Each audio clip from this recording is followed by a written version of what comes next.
Good evening. I'm Renaldo McKenzie, and welcome to another episode of the Neoliberal Round podcast.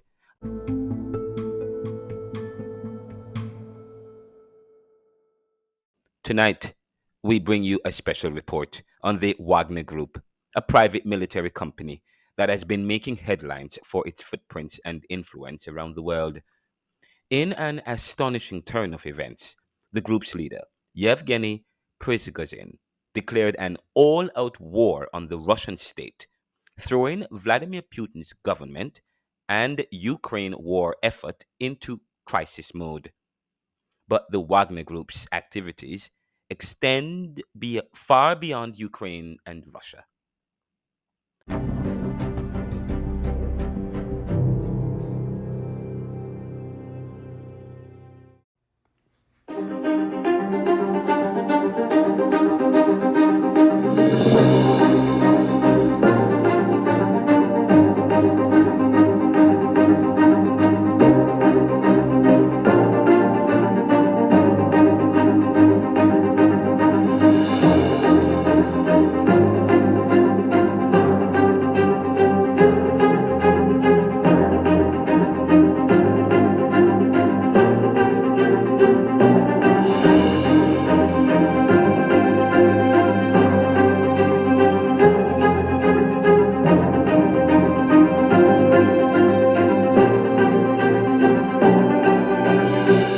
Нет войне! Нет войне! Нет войне! Нет войне!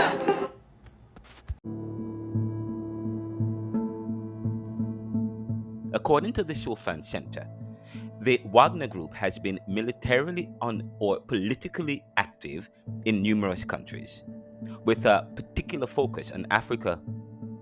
They function like a Swiss Army knife, providing not only military training and combat operations, but also advising government leadership on political issues and conducting information campaigns. However, their actions pose a catch 22 situation where they stabilize fragile states but also invite further instability, creating more demand for their services. Wagner's involvement goes beyond scrutiny services. They are reportedly involved in illicit activities such as supporting sanctions, evasion, and trafficking and deconstruction of cultural property.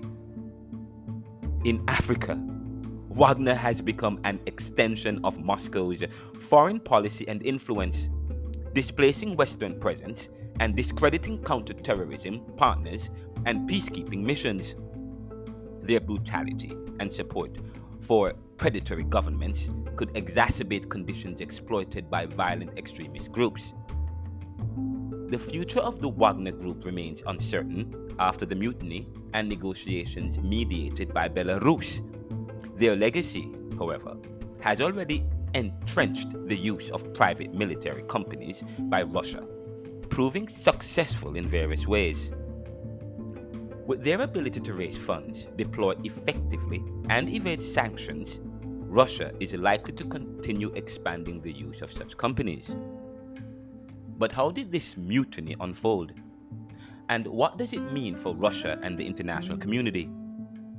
Let's dive into the details. On June 23, 2023, Yevgeny Prigozhin led a convoy of mercenaries on a march toward Moscow, declaring a war against the Russian state. The mutiny, which caught the Russian military off guard, escalated rapidly and ended abruptly, leaving confusion in its wake. After storming through towns in southern Russia, Wagner troops returned to their field camps following negotiations mediated by Belarus. Now, the mutiny had been building over months due to grievances related to the war in Ukraine. Prigozhin blamed the Russian military for corruption and greed, alleging that the war was a racket to enrich the Russian elite. The mutiny was further fueled by an order that would compel Wagner fighters to sign a formal contract with the Russian Ministry of Defense. Putin labeled the mutiny treasonous and vowed punishment for those involved. While Wagner has gained prominence with its involvement in conflicts worldwide, including Ukraine, Syria, and Africa, its effectiveness should not be overstated. It has suffered defeats and faced international scrutiny for alleged human rights abuses. However, its presence as a quasi-state force operating in complex conflict zones poses challenges for international peace and security efforts. Again, while Wagner has gained prominence with its involvement in conflicts worldwide, including Ukraine, Syria, and Africa, its effectiveness should not be overstated. It has suffered defeats and faced international scrutiny for alleged human rights abuses. However, its presence as a quasi-state force operating in complex conflict zones poses challenges for international peace and security efforts. The lack of clarity in how to treat Wagner and its connection to the Russian state further escalates tensions between Russia and the West. In this special report, we explore the Wagner Group's, its organizational structure, its operations globally, and its implications for peace and security efforts. We also discuss policy recommendations for containing and countering Wagner's activities. That concludes our introductory segment on the Wagner Group. Stay tuned for the next part of this special report, where we delve deeper into the group's origins and its relationship with the Russian state. I'm Renaldo McKenzie, and you're listening to the Neoliberal Round podcast. Stay tuned for more. We'll be right back after this.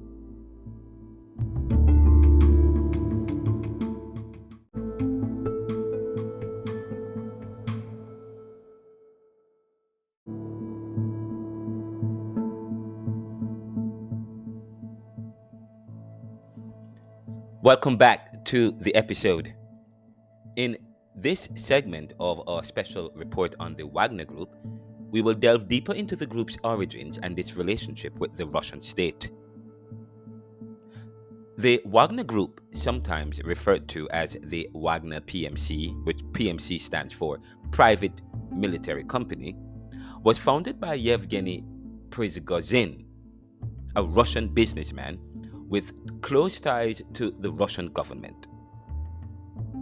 Prigozhin is known as Putin's chef due to his catering business that has served Russian officials and the president himself. It is widely believed that the Wagner Group operates under the protection and support of the Russian state. Now, the exact origins of the Wagner Group remains somewhat mysterious, with limited official information available. It is widely believed that the group emerged around 2014 during the conflict in Ukraine. The Wagner Group initially operated as a shadowy and secretive mercenary force, recruiting former military personnel, including veterans of the Russian armed forces. The group's first known operation was in 2014 when it sent fighters to support separatist forces in eastern Ukraine. Wagner mercenaries were involved in several key battles, including the Battle of Donetsk Airport and the Battle of Dobastiv. Their presence in Ukraine marked the beginning of their international notoriety.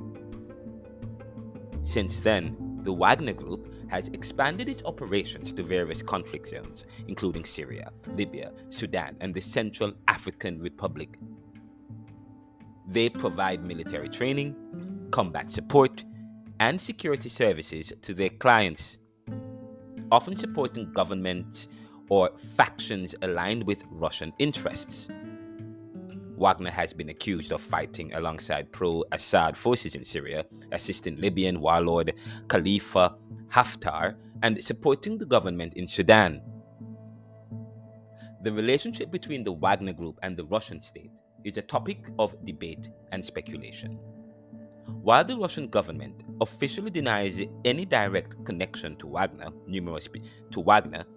numerous pieces of evidence suggest otherwise. The group operates with a level of impunity and logistical support that would be challenging without the backing of a powerful state actor. Some analysts believe that the Wagner Group serves as a tool for the Russian state to pursue its objectives while maintaining plausible deniability. It allows the Russian government to project power, to influence conflicts, and advance its interests without officially committing regular Russian military forces. Additionally, the usage of private military companies like Wagner provides a level of flexibility and deniability, shielding the Russian state from direct responsibility for their actions. We talk about the issue of strategy, and in the new book I'm writing called Neoliberal Globalization Reconsidered, Neo-Capitalism and the Death of Nations, and I also talk about pseudo-communism, but the driving force is the issue of privilege, power, position, and status. And then when you start to study the history of the global south as against the global north. But let us continue with the Wagner Group. Furthermore, Wagner's presence in conflict zones has complicated peace and security efforts. Their involvement often undermines stability, exacerbates existing conflicts, and hinders diplomatic resolutions.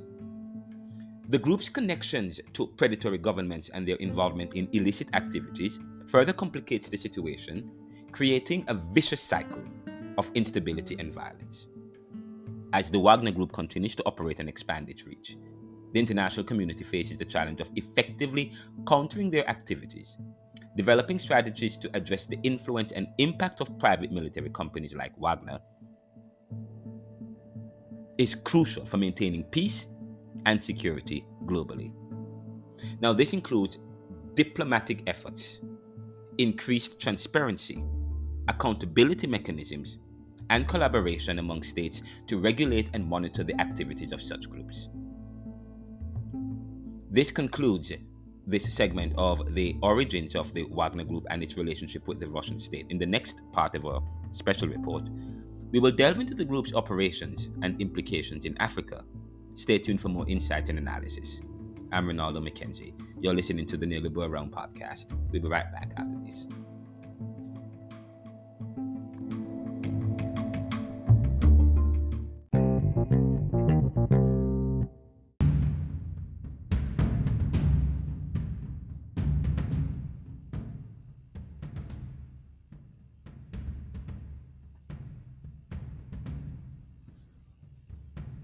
Welcome back to segment 3 of the Neoliberal Realm podcast special report on the Wagner Group.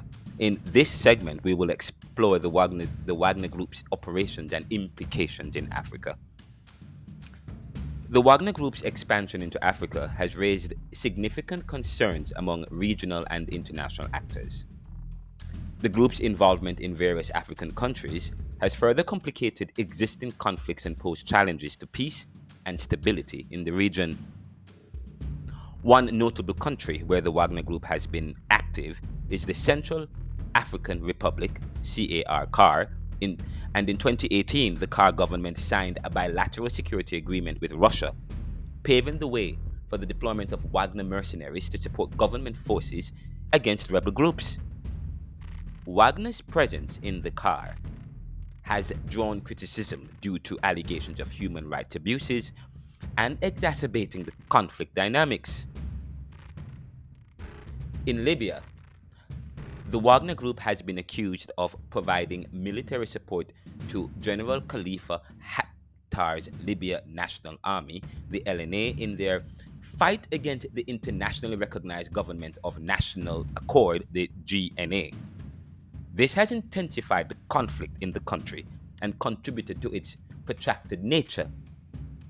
Additionally, there have been reports of Wagner mercenaries operating in Sudan, and we alluded to this earlier, where they are said to have supported the government of President Omar al-Bashir during his rule. Sudan's transition to a civilian-led government has prompted concerns about the Wagner Group's continued presence and its implications for the country's stability.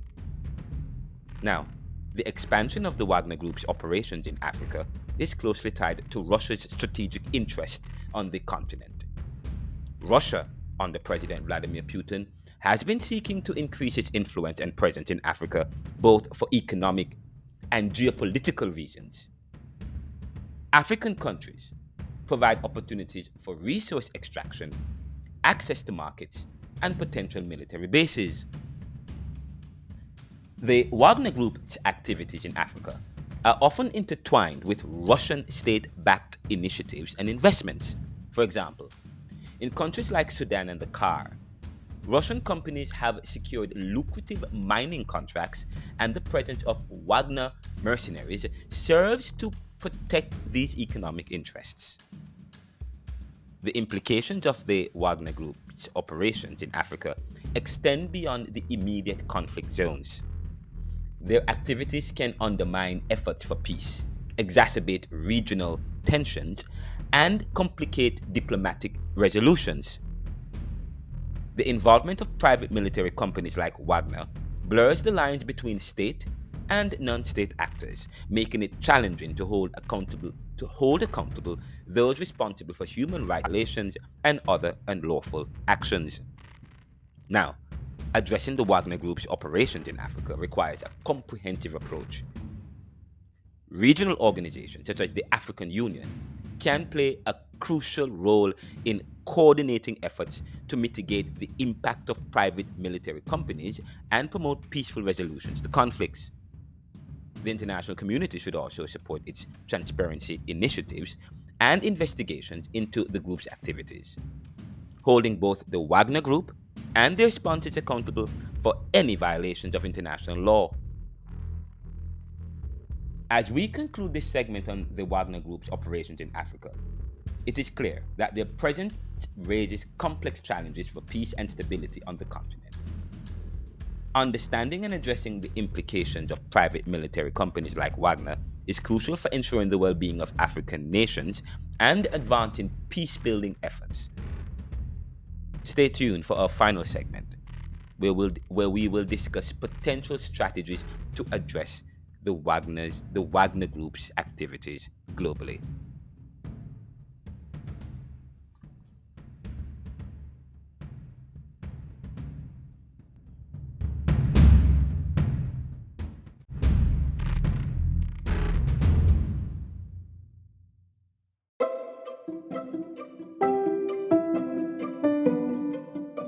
Welcome back to the final segment of the podcast.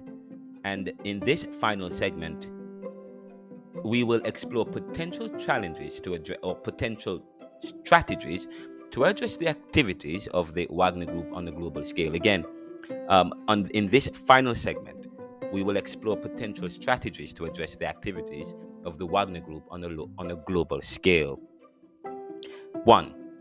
In order to address the Wagner Group, there are several strategies. There are several strategies to deal or to address the activities of the Wagner Group on a global scale. 1. Enhance international cooperation. Dealing with private military companies like the Wagner Group requires a coordinated and cooperative international response. Countries and regional organizations should work together to share information, intelligence, and best practices to effectively monitor and counter the activities of such groups. Cooperation can also involve joint investigations and legal efforts to hold those responsible for human rights abuses and violations of international law accountable.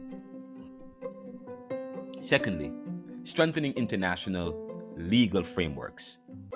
The international community should consider strengthening existing legal frameworks that govern private military companies. Efforts can include developing clearer regulations and standards for their operations, ensuring greater transparency and accountability, and establishing mechanisms to investigate and prosecute violations. International conventions and treaties that address the activities of private military companies could be explored and ratified by concerned nations. 3. Monitoring and oversight mechanisms. Establishing effective monitoring and oversight mechanisms is crucial to keep a check on the activities of private military companies. This can involve the deployment of independent observers and human rights monitors to conflict zones where these groups are present. Additionally, mechanisms to monitor the financial flows, supply chains, and recruitment practices of private military companies should be put in place to identify any illicit activities or violations. 4. Economic pressure. Governments and international bodies can leverage economic pressure to discourage states from supporting or contracting with private military companies like the Wagner Group. Sanctions, trade restrictions, and targeted financial measures can be implemented against countries or entities involved in supporting or benefiting from the activities of these groups. This can create disincentives for states to engage with private military companies and contribute to their decline. 5. Diplomatic engagement. Engaging diplomatically with countries that have close ties to private military companies is essential to address the issue effectively. Dialogue and negotiations can be pursued to encourage states to cease their support for these groups, promote transparency, and explore peaceful solutions to conflicts. This can involve diplomatic pressure, mediation efforts, and the inclusion of private military companies or company issues on international agendas and discussions. 6. Raising awareness and advocacy. Raising awareness about the activities and implications of private military companies like the Wagner Group is crucial. Civil society organizations, human rights groups, and the media can play a significant role in shedding light on the actions of these groups, advocating for accountability, and pressuring government and international bodies to take appropriate measures. Public pressure and scrutiny can contribute to shaping policies and actions that address the challenges posed by private military companies, or might I add, the dominant class. But it is important to recognize that addressing the activities of the Wagner Group and other private military companies is a complex and multifaceted task. It is complex. It requires a combination of legal, diplomatic, economic, and civil society efforts to effectively mitigate their impact and promote peace and stability. This mutiny by the Wagner Group isn't anything to celebrate. This mutiny isn't anything to gloat over. It doesn't suggest that the war in Ukraine is going to stop. It doesn't suggest instability in the world. All we have here is the Wagner Group that is trying to create instability. And through instability, they create stability for themselves. They create control for those who want to control. So if this is a mutiny, the mutiny would involve, and let us say Vladimir Putin is overthrown. What happens next? Does the war stop or does it continue under new leadership?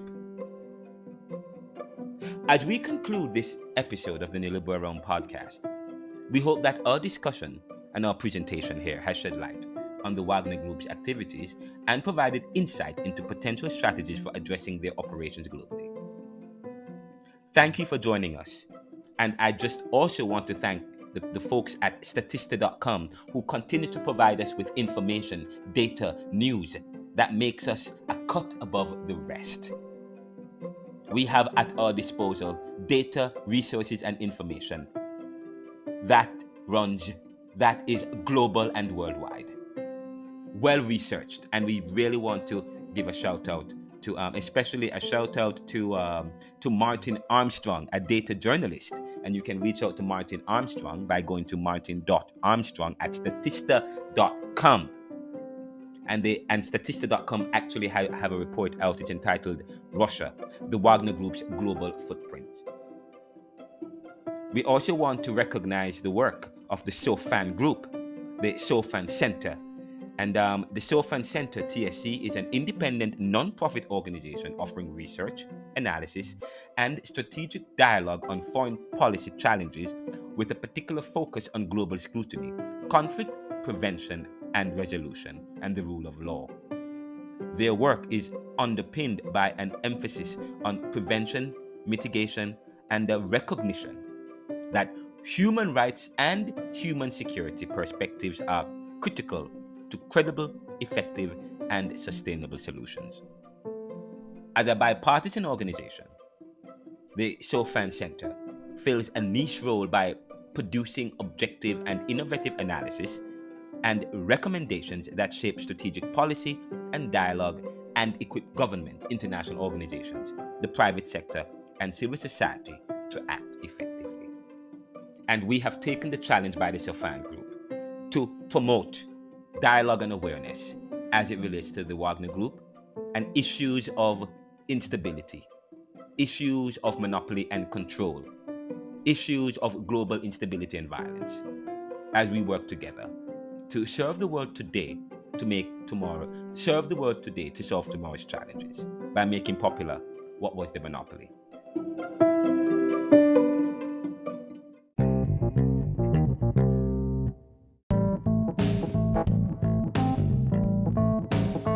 That is our aim here at the neoliberal approach, the neoliberal round, and the neoliberal corporations, posts, feeds, and journal.